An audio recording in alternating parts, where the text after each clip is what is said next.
Everyone, welcome to Hindi साहित्य with AB. जैसा कि आप सभी जानते हैं कि हमारे चैनल पर अभी यूजीसी नेट हिंदी के पाठ्यक्रम के इकाई 9 यानी कि निबंध की श्रृंखला जारी है। इसी क्रम में आज का हमारा निबंध है उठ जाग मुसाफिर, जिसे लिखा है विवेकी राय ने। आज की क्लास में हम देखेंगे आपके एग्ज़ाम में पूछे जाने वाले सभी महत्वपूर्ण बिंदु जो कि इस निबंध से बन सकते हैं। हम इसमें लाइन बाय लाइन निबंध को नहीं पढ़ने वाले हैं क्योंकि ये थोड़ा लंबा निबंध है और काफ़ी इसमें वक्त लग जाएगा। तो यदि आपको इस निबंध को लाइन बाय लाइन पढ़ना है तो मुझे कमेंट सेक्शन में ज़रूर बताएं। साथ ही हमारे इंस्टाग्राम और टेलीग्राम चैनल को ज़रूर ज्वाइन करें। टाइप कीजिए Hindi with AB without any space. तो चलिए शुरू करते हैं आज की हमारी क्लास। उठ जाग मुसाफिर निबंध की भूमिका में लिखा है, शब्द सेना के बल पर तैयार कृति यह है। यानी कि शब्द सेना यानी वोकैबलरी शब्दकोश, तो इसी के बल पर यह रचना लिखी गई है। इसकी भूमिका में, इस निबंध की भूमिका में पंडित विद्यानिवास मिश्र का जिक्र है। और पंडित विद्यानिवास मिश्र का एक कथन भी है जो कि आपके एग्जाम में आ सकता है, पराजय कभी मत स्वीकार कीजिए, हिम्मत करके आगे बढ़ो।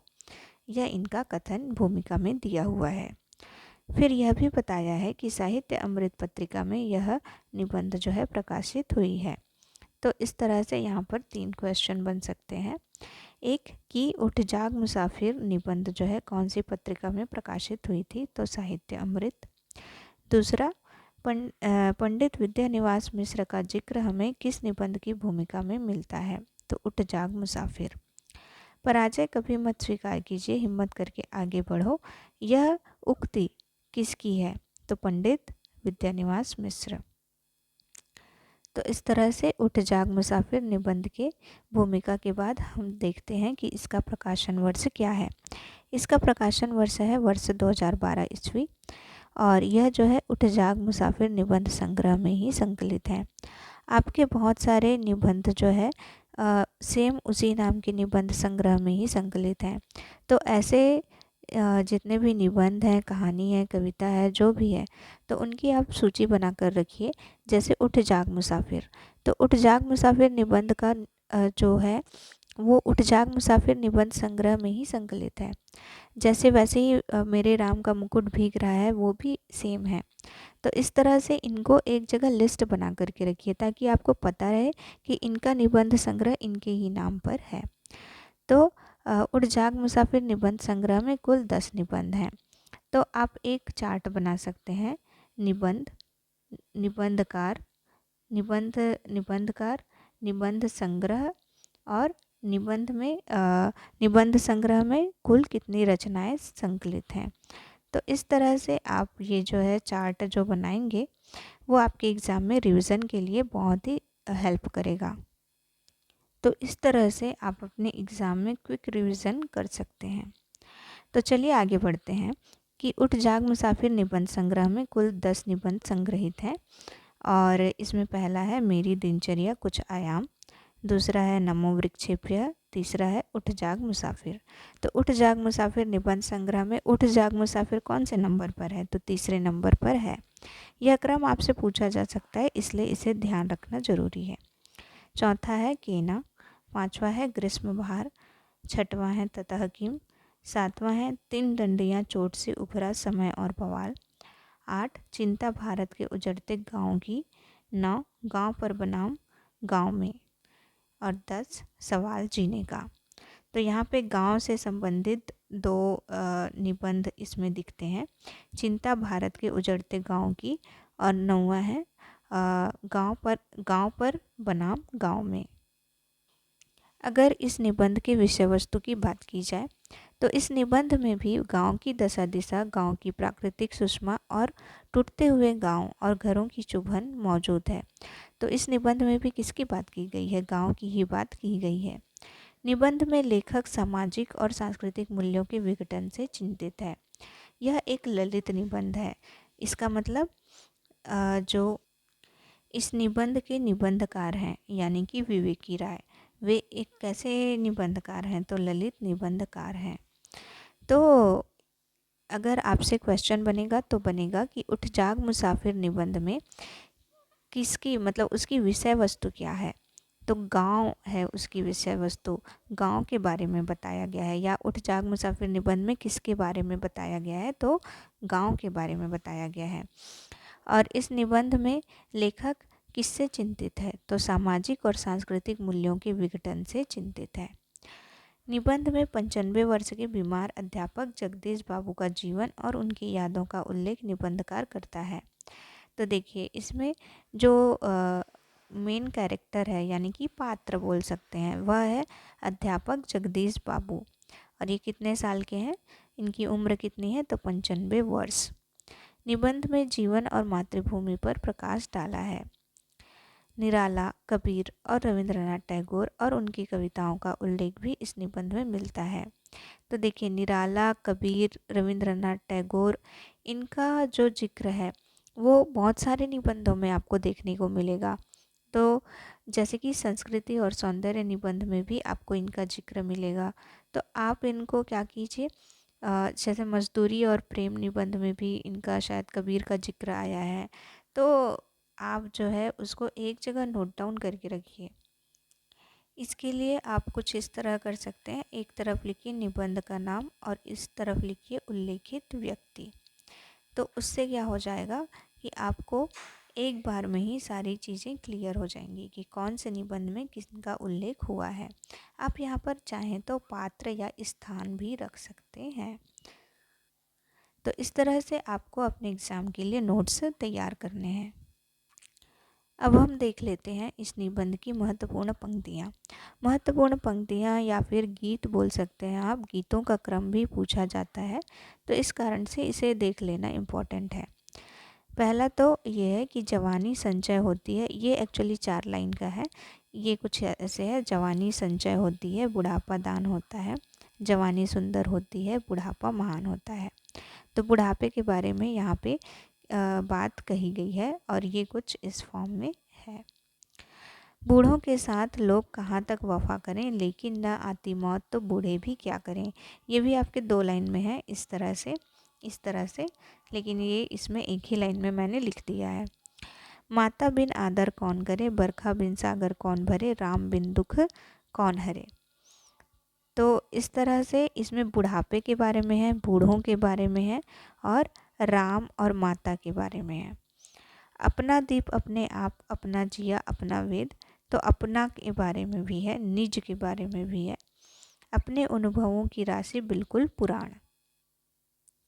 तो इस तरह से यदि आप याद रखना चाहें तो मेन कीवर्ड याद रखिए, एक है जवानी, एक है बुढ़ापा, फिर है बूढ़े और उसके बाद है माता, फिर राम और अपना, है ना।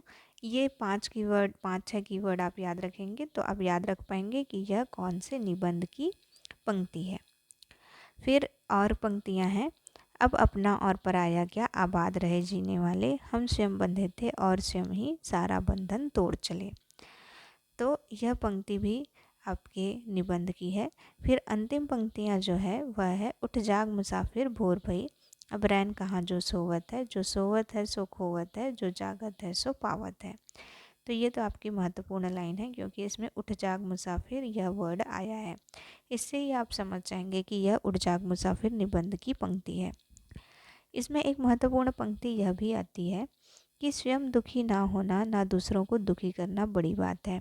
ऐसी विजेता की स्थिति अंत के दिनों में उसी भाग्यवान को प्राप्त होती है जो जीवन में कभी हार नहीं मानता और सर्वजन हिताय उद्देश्य से निष्ठ आदर्श जीवन जीता है। तो यह पंक्ति देकर आपको पूछा जा सकता है कि यह कौन से निबंध की पंक्ति है, तो उठ जाग मुसाफिर। तो इस तरह से ये थे आपके इस निबंध के कुछ इम्पॉर्टेंट फैक्ट्स। अब हम देख लेते हैं क्लास ख़त्म करने से पूर्व इस निबंध को कि इसमें कहाँ कहाँ पर आपकी पंक्तियाँ दी हुई हैं। जैसे कि कुछ कुछ इम्पॉर्टेंट पंक्तियाँ हम नोट डाउन कर लेते हैं। जैसे वहाँ जाते समय कल्पना कर रहा था कि सदा की भांति तन मन से पूर्ण स्वस्थ होंगे, पूर्ववत तथाकार साहस मिलेंगे, सदा बाहर दिखेंगे फुल्ल कुस्मित। तो यह प्रथम लाइन है। प्रथम लाइन दे करके आपसे पूछा जाता है कि यह कौन से निबंध की प्रथम पंक्ति है, तो आपको ध्यान रहना चाहिए। यहाँ पर एक क्वेश्चन है, एक सवाल जो कि लेखक से पूछा गया है। आपने इतना बड़ा पुस्तकालय गांव में खड़ा तो कर दिया, पर कोई पुस्तक पढ़ने वाला नहीं रहा, तो उसका क्या होगा। फिर यहाँ पर यह प्रश्न जो है मास्टर साहब अर्थात जगदीश बाबू से किया गया। फिर यहाँ पर दिनकर की एक पंक्ति है, कविता की पंक्तियाँ। जवानी की आंखों में ज्वाला होती है, बुढ़ापे की आंखों में प्रकाश होता है। अर्थात जवानी में क्या होता है, जोश होता है, जुनून होता है, लेकिन बुढ़ापे में क्या होता है, अनुभव होता है। तो अनुभव का प्रकाश होता है, मार्गदर्शन करने वाला होता है। और फिर यहीं पर की पंक्ति है आपकी ये वाली। यहाँ पर संस्कृत की एक पंक्ति भी आई है, जरा तुषार भिहंता शरीर सरोजनी। तो ये श्लोक जो है इसमें आया है। फिर है बूढ़ों के साथ लोग कहाँ तक वफा करें, ये वाली पंक्ति। वैसे ही यहाँ पर एक शरद चंद्र जी का जिक्र है। शरद चंद्र जो उनके विद्यालय के प्राचार्य थे, जो कि इनसे मिलने आए थे इस बुढ़ापे में। मतलब बुढ़ापे में क्या होता है कि हम पहचान नहीं पाते कि कौन कौन है, तो इस तरह से वे बोलते हैं शरद चंद्र जी बैठ जाइए। तो शरद चंद्र कौन थे, तो उनके विद्यालय के प्राचार्य का नाम था। इसी तरह जो अन्य पंक्तियां हैं वे हम इस निबंध की देख चुके हैं।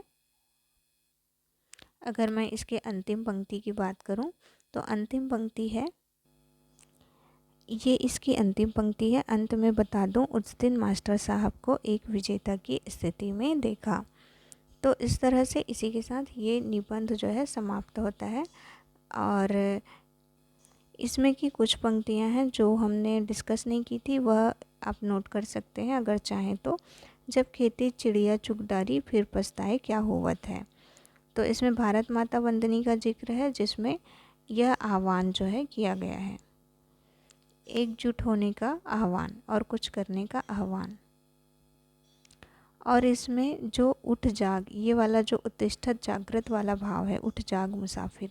तो जागने से तात्पर्य यहाँ पे आत्म जागरण से भी है और राष्ट्र जागरण से भी है। आत्म जागरण जो है, उठ जाग मुसाफिर भोर भई, अब रैन कहाँ जो सोवत है।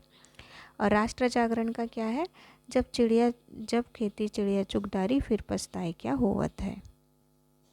इसके अलावा एक पंक्ति जो हमारी छूट गई थी वह है, माँ चंदन की गंध है, माँ रेशम का तार, बंधा हुआ जिस तार में सारा ही घर द्वार, यहाँ वहाँ सारा जहाँ नापे अपने पाँव, माँ के आंचल सी नहीं और कहीं भी छाँव। तो ये पंक्ति भी उठ जाग मुसाफिर निबंध की ही है। अर्थात इसमें माँ, भारत माता, धरती माता, बूढ़ा, बुढ़ापे, जवानी, इन सब का इसमें जिक्र है। और मनुष्य के